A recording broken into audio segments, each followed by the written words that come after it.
The spring dawn broke cold and clear over the Elbe River on April 25, 1945, as American and Soviet soldiers met for the first time on German soil, shaking hands on the damaged bridge at Torgau, while photographers captured the moment for posterity. Lieutenant Albert Kotzebue of the U.S. 69th Infantry Division and Lieutenant Alexander Silvashko of the Soviet 58th Guards Rifle Division embraced as comrades who had defeated Nazi Germany from opposite directions, their meeting symbolizing the successful encirclement of what remained of the Third Reich. But even as they celebrated this historic link-up, the question that would echo through Cold War historiography for decades was already being formed. Why were Soviet soldiers celebrating in this small Saxon town, while other Soviet forces were at that very moment fighting in the streets of Berlin, 90 kilometers to the north, planting the red flag over the Reichstag, while American forces remained on the western side of the Elbe, having halted their advance days earlier? The answer to why the Red Army reached Berlin first was not simple, not reducible to a single cause or decision. It emerged from a complex interaction of military strategy, political calculation, geographical reality, and the different experiences the Soviet Union and Western allies had endured during the war. Understanding this outcome requires examining not just the final weeks of the European war, but the entire trajectory of the conflict, the objectives each side pursued, and the fundamentally different relationships each had with the Nazi regime they were destroying. The geographical reality was foundational to everything else. Soviet forces had fought their way from Stalingrad to the Elbe River, covering thousands of kilometers of Eastern European territory through 3 years of brutal offensive operations. By January 1945, when the Red Army launched its final major offensive, Soviet forces stood less than 70 kilometers from Berlin. American and British forces, having landed in Normandy in June 1944, had covered the distance from the Atlantic coast to central Germany in less than a year, but they remained several hundred kilometers west of Berlin even after crossing the Rhine. This geographic disparity meant that Soviet forces were always positioned to reach Berlin first, unless the Western Allies mounted an aggressive dash eastward that would have required outrunning their supply lines and accepting the kind of casualties that Soviet forces routinely absorbed but that were politically unacceptable to democracies. The question was never really whether the Soviets could reach Berlin before the Americans, but whether the Western Allies would try to beat them there and what such an attempt would cost. General Dwight Eisenhower, Supreme Commander of Allied forces in Europe, faced this question directly in late March 1945, as his armies approached central Germany and the strategic decisions about final objectives became urgent. His primary military advisors were divided. Field Marshal Bernard Montgomery argued for a concentrated thrust toward Berlin, a single powerful drive that would reach the German capital before Soviet forces, denying Stalin the prestige of capturing Hitler's seat of power. General Omar Bradley, commanding the 12th Army Group, argued the opposite, that Berlin was no longer strategically significant, that it would cost 100,000 casualties to take, and that American forces should instead focus on destroying remaining German armies and occupying southern Germany to prevent any last stand in the rumored Alpine redoubt. Eisenhower sided with Bradley and on March 28th sent a controversial message directly to Stalin, informing him that Western Allied forces would halt at the Elbe River and would not advance on Berlin, which Eisenhower designated as within the Soviet zone of operations. This decision would be debated for decades, with critics arguing that Eisenhower had handed Stalin a crucial political victory, that American forces could have reached Berlin first if they had tried, that the post-war division of Europe might have been different if Western forces had occupied the German capital. But Eisenhower's decision was grounded in military logic that was difficult to refute. Berlin, in April 1945, was a fortified city that Hitler had ordered defended to the last, garrisoned by desperate forces who would fight with the fanaticism of men who knew surrender meant execution or Soviet captivity. Taking such a city would require brutal urban combat of the kind that had destroyed Stalingrad and was currently destroying Budapest. The casualty estimates Bradley provided were conservative, if anything. Street fighting against determined defenders could easily exceed 100,000 American dead and wounded. These casualties would be borne for what military objective? Germany was already defeated. The Nazi government would collapse whether Berlin fell to Soviet or American forces. The German armies in the field, which remained dangerous and capable of inflicting significant casualties, were being bypassed by a race to Berlin, rather than systematically destroyed. The purported Alpine redoubt, while probably mythical, was being treated by intelligence as a real possibility, requiring forces to secure southern Germany and Austria. Most fundamentally, the Yalta Conference in February 1945 had already determined that Berlin would be in the Soviet occupation zone after the war. Even if American forces captured Berlin, they would have to withdraw and hand it over to Soviet control once Germany surrendered. American soldiers would die to capture a city that they would then be required to evacuate, accomplishing nothing except satisfying political symbolism at the cost of thousands of lives. Winston Churchill disagreed vehemently with this assessment. The British Prime Minister understood that the war was ending, but the peace was beginning, and that the post-war political landscape would be shaped by who occupied which territories when the fighting stopped. Soviet forces were pushing deep into Central Europe, occupying Poland, Czechoslovakia, Hungary, the Balkans. If they also occupied Berlin and much of eastern Germany, while Western forces halted at the Elbe, Stalin's political position in post-war Europe would be immensely strengthened. Churchill argued for what he called political strategy. Military operations conducted not primarily for military objectives, but for their political implications. He wanted Western forces to advance as far east as possible before the German surrender, to occupy Prague if possible, to ensure that territories liberated by American and British forces remained in the Western sphere of influence. He saw the race to Berlin not as a military necessity, but as a political imperative that would shape the post-war order. But Churchill's arguments faced several obstacles. First, he was no longer the dominant voice in the Western alliance. Roosevelt and Truman made American policy, and Eisenhower commanded Allied forces in Europe. Second, the British military was exhausted after nearly 6 years of war and could not mount major operations without American support. Third, American political culture and military tradition did not embrace the concept of fighting for political rather than military objectives, seeing such calculations as European cynicism rather than strategic wisdom. The Soviet perspective on reaching Berlin was entirely different from Western deliberations. For the Red Army and Soviet leadership, Berlin was not a symbolic prize to be weighed against military costs. It was the ultimate objective of the entire war, the fascist beast's lair that must be stormed and destroyed.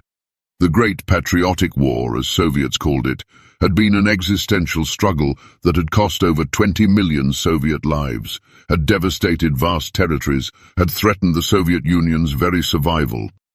Berlin represented not just the German capital, but the heart of the regime that had invaded Soviet territory, besieged Leningrad, destroyed Stalingrad, murdered millions of Soviet citizens.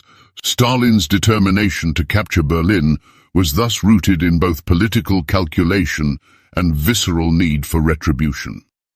Politically, occupying the German capital would establish Soviet dominance in Central Europe, would demonstrate that the USSR had been the primary force in defeating Nazi Germany, would provide leverage in post-war negotiations about occupation zones and reparations. Emotionally and symbolically, Red Army soldiers raising the Soviet flag over the Reichstag would provide closure to the terrible sacrifices the Soviet people had endured, would exact vengeance for the atrocities committed on Soviet soil, would prove that the fascist invasion had been reversed and utterly defeated. The Soviet approach to casualties was also fundamentally different from Western attitudes. Soviet military doctrine accepted losses that Western armies would have considered catastrophic, based partly on different political systems that did not answer to democratic electorates, partly on cultural factors shaped by Russia's historical experience, and partly on the grim arithmetic of the Eastern Front, where battles routinely produced casualties in the hundreds of thousands. The Red Army would pay whatever price was necessary to capture Berlin, would commit whatever forces were required, would accept losses that made Western casualty estimates pale by comparison. Marshal Georgy Zhukov, commanding the 1st Belarusian Front directly opposite Berlin, and Marshal Ivan Konev, commanding the 1st Ukrainian Front to the south, received orders from Stalin in April to prepare the final assault on the German capital. The competition between these two marshals added another dimension to Soviet motivation. Each wanted the honor of capturing Berlin. Each pushed his forces forward with maximum aggression, accepting heavy casualties in exchange for rapid advance. The assault that began on April 16th involved over 2.5 million Soviet soldiers, supported by over 6,000 tanks and self-propelled guns, over 40,000 artillery pieces, and several thousand aircraft. The artillery preparation that preceded the infantry assault was the most concentrated bombardment in military history, firing over 1 million shells in the opening hours. The Germans had prepared defensive positions on the Seelow Heights east of Berlin, and the fighting there was among the bloodiest of the entire war, with Soviet forces suffering tens of thousands of casualties in the first days of the offensive. But the Red Army's approach to urban warfare had been refined through years of experience in battles like Stalingrad, Budapest, and dozens of smaller cities. Soviet infantry knew how to fight building to building, how to use artillery and armor in support of close-quarters combat, how to reduce strongpoints and maintain momentum despite heavy casualties. They advanced through Berlin with systematic brutality, overwhelming defensive positions through sheer weight of firepower and numbers, accepting casualties that would have stopped Western armies cold. American forces, meanwhile, had halted at the Elbe as ordered. General William Simpson's 9th Army, positioned closest to Berlin, could have reached the city's outskirts in days had Eisenhower authorized the advance. Simpson's forces had bridgeheads across the Elbe, had momentum, had routes of advance that were less heavily defended than the approaches from the east that Soviet forces had to fight through. Some historians have argued that Simpson could have reached Berlin before Soviet forces, though this assessment underestimates both the distance involved and the likely German resistance to such an advance. But the order to halt was not just military but political. Eisenhower had informed Stalin of Western intentions, had designated Berlin as Soviet objective, had committed Allied forces to a strategy that avoided conflict with Soviet forces as much as it avoided unnecessary American casualties. Reversing this decision would have required authorization from the highest political levels, would have needed Roosevelt or Truman to override Eisenhower's military judgment, would have meant abandoning the policy of Allied cooperation that had been carefully maintained throughout the war. There was also the practical question of what would happen if American and Soviet forces both advanced on Berlin simultaneously from different directions. The potential for fratricide, for accidental combat between Allied forces, for the kind of confusion that urban warfare creates when multiple armies are fighting in close proximity, was substantial. Radio communications between Soviet and Western forces were limited, language barriers were significant, and the experience of the war had made Red Army soldiers deeply suspicious of anyone who was not obviously Soviet. The coordination challenges would have been immense, the risk of Allied forces killing each other considerable, and the benefit, reaching Berlin a few days earlier than Soviet forces would have anyway, did not justify the costs and complications. Eisenhower's decision to leave Berlin to the Soviets was thus based not on defeatism or political naivety, but on a rational calculation of military priorities, casualty costs, and the practical difficulties of joint operations that had not been planned or coordinated. The German defense of Berlin, such as it was, focused primarily on the Soviet threat from the east. Hitler and his remaining military advisors understood that if Berlin was to be saved, it would be through forces driving back the Red Army, not through defending against Americans who had halted their advance. The few German forces in the West were either surrendering, retreating, or offering token resistance while looking for opportunities to surrender to Western rather than Soviet forces. This asymmetry in German defensive priorities itself reflected a reality that shaped the entire final phase of the war. German soldiers and civilians feared Soviet occupation far more than American or British. The atrocities committed by German forces in the Soviet Union, the systematic murder of prisoners, the deliberate starvation of civilians, the destruction of entire communities, the industrial-scale genocide, had created a terrible debt that would be repaid when Soviet forces entered German territory. German soldiers knew what they had done in Russia and understood that Red Army soldiers had not forgotten. The Wehrmacht's fanatical resistance on the Eastern Front during the war's final months, fighting desperately when military logic suggested surrender, was motivated less by loyalty to Hitler than by terror of what Soviet occupation would mean. This determination to hold against the Soviets while looking for opportunities to surrender to the West was rational from the perspective of individual German soldiers, but it also ensured that Soviet forces would face maximum resistance in their advance on Berlin, while Western forces met comparatively lighter opposition.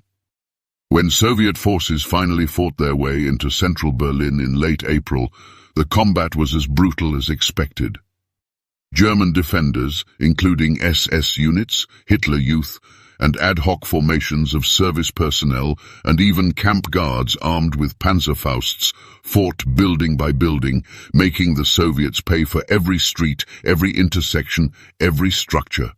Soviet casualties in the battle for Berlin exceeded 80,000 killed and over 270,000 wounded. Losses that vindicated Eisenhower's decision to avoid such a bloodbath, but that Stalin accepted as necessary costs of victory. The raising of the Soviet flag over the Reichstag on April 30th, captured in the famous photograph by Yevgeny Kaldai, became one of the war's iconic images, symbolizing Soviet victory over fascism. The fact that the photograph was actually staged, the flag had been raised earlier by other soldiers, and Kaldai's photograph was taken later with carefully positioned soldiers for maximum dramatic effect, did not diminish its symbolic power. The Red Army had reached the heart of Nazi Germany, had stormed the capital, had achieved the ultimate revenge for the invasion of 1941.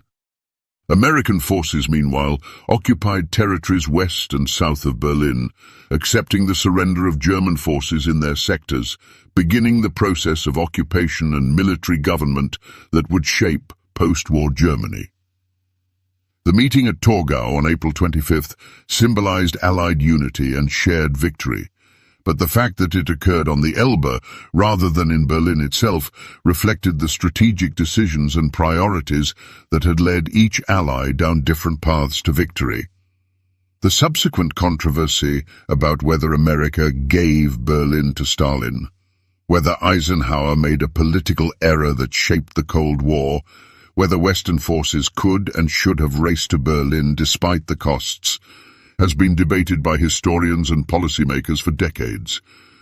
Cold War politics colored these debates, with those who saw Soviet expansion as the primary post-war threat, arguing that occupying Berlin might have prevented or moderated that expansion, while those who prioritized military efficiency and casualty minimization defended Eisenhower's decision. But examining the question from the perspective of April 1945, before Cold War divisions had hardened into permanent confrontation, Eisenhower's military logic was sound. Berlin would cost tens of thousands of American lives to capture, would be surrendered to Soviet occupation anyway under the Yalta agreements, would divert forces from destroying remaining German armies and occupying southern Germany, and would risk coordination disasters if American and Soviet forces converged on the city simultaneously. That Berlin became a Cold War flashpoint, that its division into sectors became one of the conflict's defining symbols, that access to the city created crises in 1948 and 1961 could not have been fully anticipated in April 1945. The decision about who would capture Berlin was made based on wartime military logic, not post-war political calculations, because in April 1945 the primary objective was ending the war, not positioning for the peace.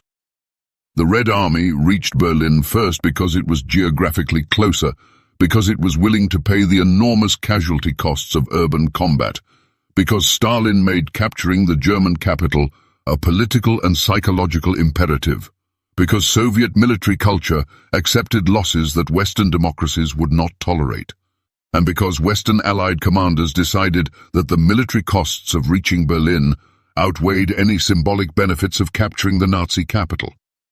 These factors, geography, political will, casualty tolerance, strategic priorities, were not accidents, but reflections of the different wars the Soviet Union and Western allies had fought against Nazi Germany.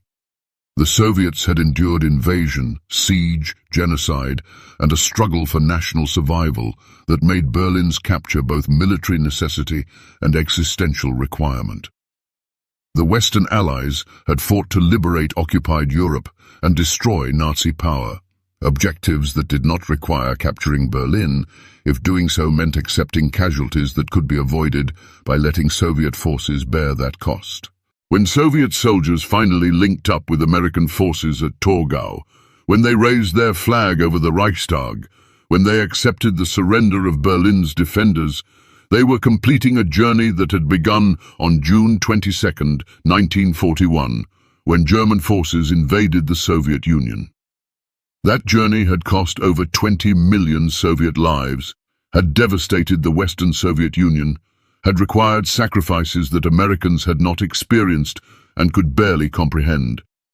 That Soviet forces reached Berlin first was not an accident of geography or a mistake of strategy, but the logical outcome of a war where the Soviet Union had borne the greatest burden, suffered the most terrible losses, and demanded the final victory that only capturing the Nazi capital could provide. The Americans and British had their own journeys, their own victories, their own contributions to Nazi Germany's defeat. But Berlin was never their objective in the way it was Stalin's, never their imperative in the way it was Zhukov's, never their final reckoning in the way it was for every Soviet soldier who had watched his homeland burn and was now taking his revenge in the ruins of the Reich Chancellery. The Red Army reached Berlin first because, in every sense that mattered, it had to.